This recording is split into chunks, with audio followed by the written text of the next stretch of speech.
దేశానికి స్వాతంత్రం వచ్చిన తర్వాత డాక్టర్ బిఆర్ అంబేద్కర్ గారిని కాంగ్రెస్ ప్రభుత్వము ఏ విధంగా కించపరిచిందో ఒకసారి భారతీయ ప్రజలకు తెలియాలి.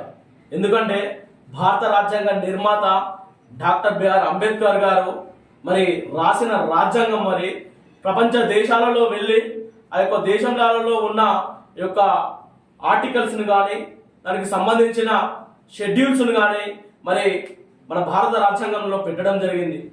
మరి అటువంటి భారత రాజ్యాంగ నిర్మాతను ఆ రోజు మరి కాంగ్రెస్ నాయకులు కించపరిచే విధంగా మరి మాట్లాడడం జరిగింది. ఆ యొక్క మాటలకు కేంద్ర న్యాయస్థానంలో కేంద్ర న్యాయశాఖగా ఉన్న డాక్టర్ బిఆర్ అంబేద్కర్ గారు మరి పదవికి రాజీనామా చేయడం జరిగింది.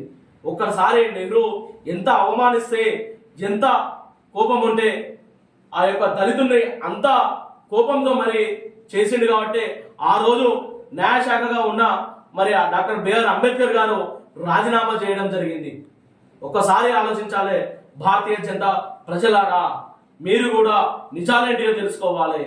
డాక్టర్ బిఆర్ అంబేద్కర్ గారిని భారతీయ జనతా పార్టీ ఏ విధంగా గౌరవిస్తుంది ఒక్కసారి మీరు కూడా ఆలోచించుకోండి. భారత రత్న అవార్డు ఇచ్చింది భారతీయ జనతా పార్టీ.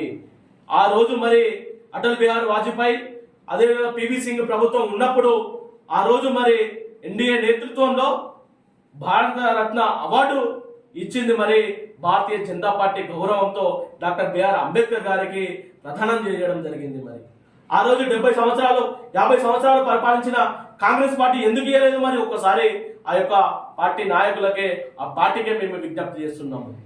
1952 ఎన్నికలలో ఏం చేసిండు? కమ్యూనిస్టు కాంగ్రెస్ ఇద్దరు కలిపి డాక్టర్ బిఆర్ అంబేద్కర్ పైన ఒక ఆయన పనిచేసే నెహ్రూ ఇంట్లో పనిచేసే ఒక కూలి పనిచేసే వ్యక్తిని పెట్టి డాక్టర్ బిఆర్ అంబేద్కర్ పై ఓడించడం జరిగింది.